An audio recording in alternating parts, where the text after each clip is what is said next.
you were her private secretary, sort of a person, you worked for her. But not at a time when she was a Prime Minister, because you just went to her when she was out of power, nobody wanted to go near her. That was the time you went near her. How did this happen? Well, I knew her a few years before also, when she used to meet Vinobaji. And I was a kind of a messenger between Vinobaji and Indiraji. So when she lost in the election, I was somewhere else. I immediately rushed to Delhi and just to be with her. And I stayed on for 3 years. And the day she took oath as Prime Minister in 1980, on the 14th January, that evening I said goodbye. My work is over. I stayed with her as a friend. People used to ask me, who are you? I said, I'm nobody. And I was really nobody. Just being with her, whatever little one could do for her, I did. What was Indiraji's experience those days when she was out of power? Was she quoted by the same people who were around her when she was in power? Well, in those days it's only the common people who were with her. And one could see how popular she is with the masses. Though she had lost the elections, but she was the leader of the people. And a few persons like us were with her. And I would like to share with you that it's not known to people. She was basically a spiritual person. Oh. That is not known to the world.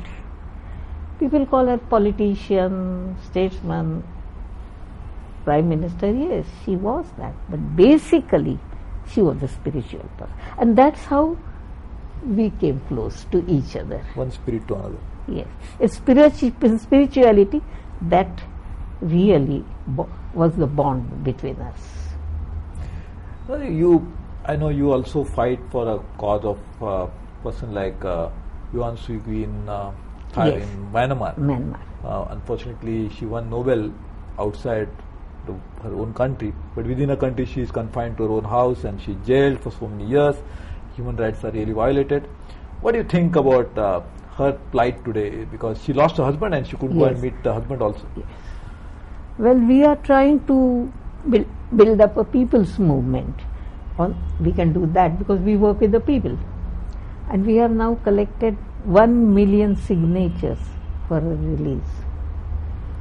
From India or from all From over? India, from India. So that's what we are trying to do. And also trying to create public opinion, help creating public opinion all over the world. But still, she and her followers are suffering. And let us all hope and pray and work for ending their sufferings. But is she in good physical shape? Or yes, she's all right. And even mentally, yes, the spirits are very high? She's all right. She's all right.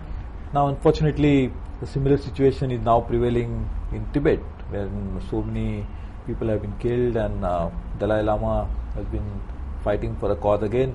So what do you think will be the situation of Tibetans in next few years? I am reminded of a saying of Lord Buddha, and it was brought to my notice by a Pakistani poetess. Oh. She went to Kushinagar and read it and wrote a beautiful poem. Lord Buddha says that victory is the best and stable victory in which both sides win. Oh.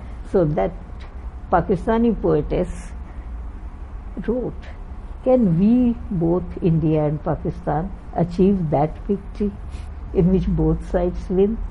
I would apply the same to Tibet and China, because for us, both are friends.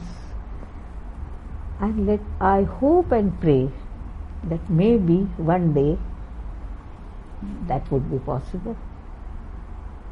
With peace, non-violence, harmony will be established all over the world.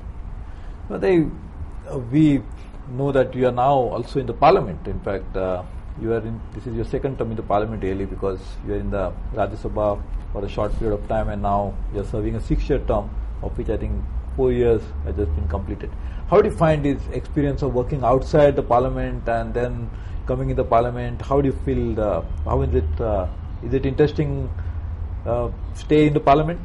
Well, it's very interesting, and I do my work. I took up first Indo-Pak Forum of Parliamentarians. Okay. We started, and through that forum, we did a lot of work, exchange visits with Pakistanis, and I would say, we would be able to create some kind of awareness in both countries, build bridges of understanding between the two. And I have also been working for Indo-Pak friendship on a different level. We have one of our organizations, Association of Peoples of Asia, of which I am the head, and through that we are working with the people of Pakistan. And you will be happy to know, even during Kargil conflict, we were organizing peace marches simultaneously.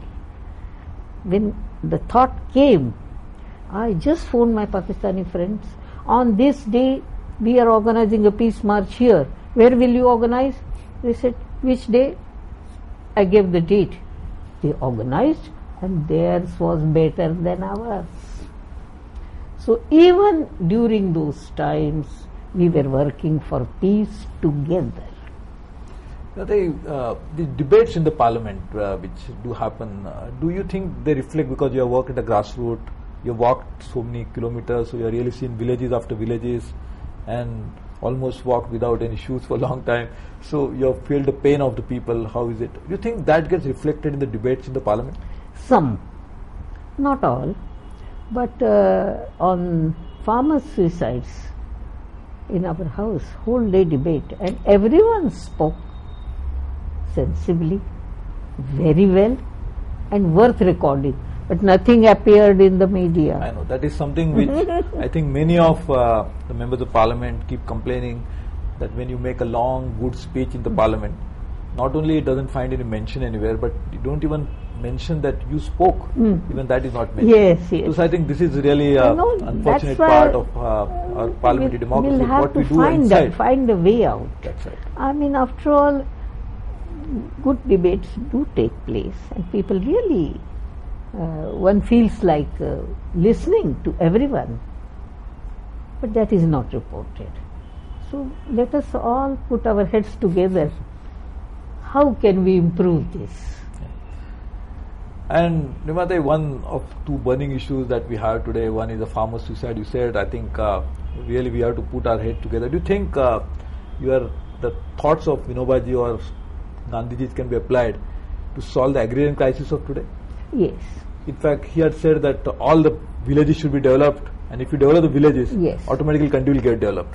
Even for proper implementation of that employment guarantee scheme, what is needed is to make the village community, which we call Gram Sabha, active, and let the people of the village take decisions, monitor what's going on.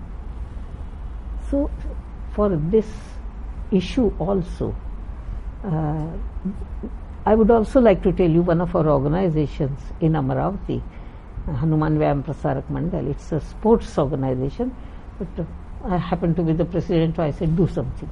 So they are organizing training the farmers, and what is the result?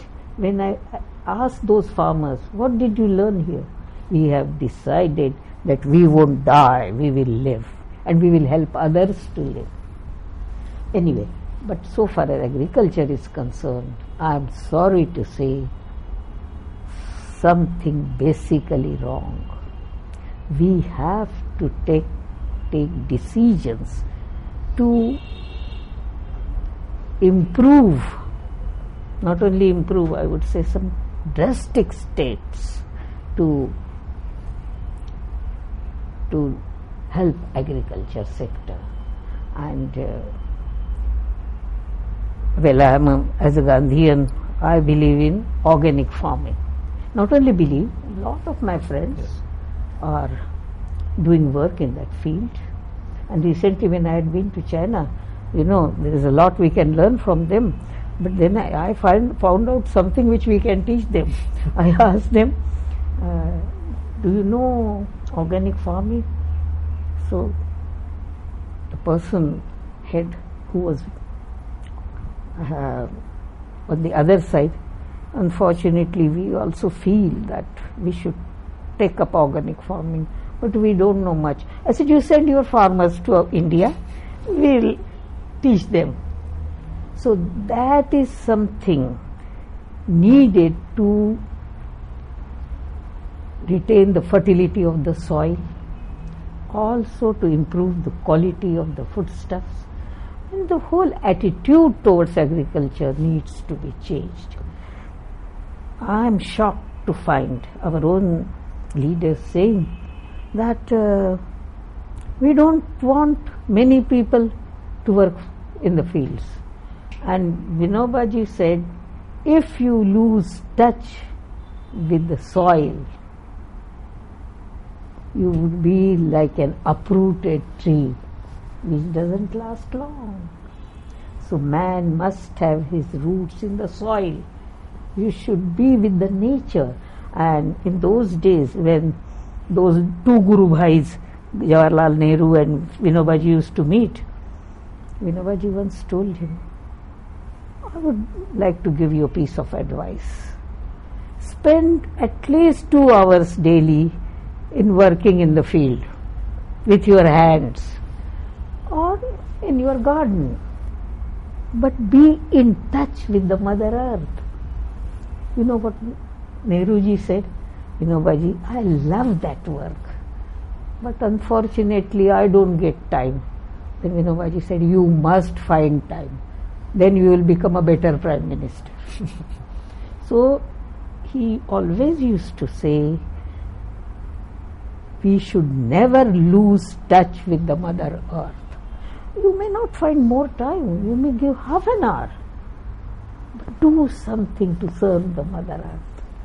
And this philosophy of taking people away from the Mother Earth is a disastrous philosophy. And we would like to fight that.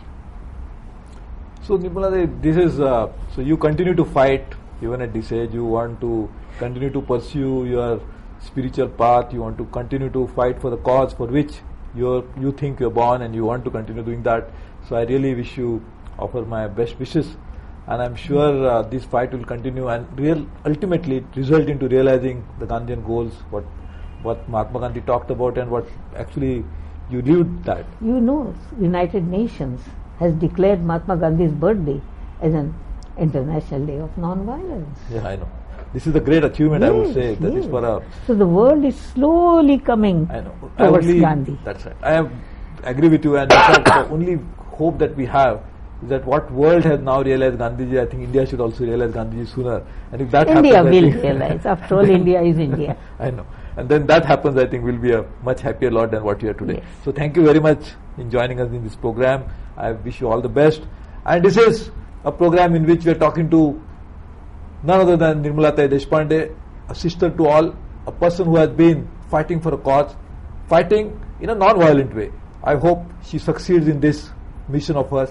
All the best to you. Before you conclude, I would like to say we have a new slogan, Jai Jagat, victory to the world.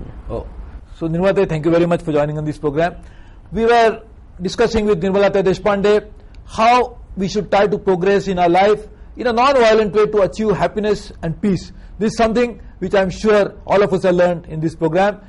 Please join us next week in another episode of Top Shot, in which we'll talk to another personality on an issue concerning you and me. This is Suresh Prabhu bidding you good night. Bye-bye.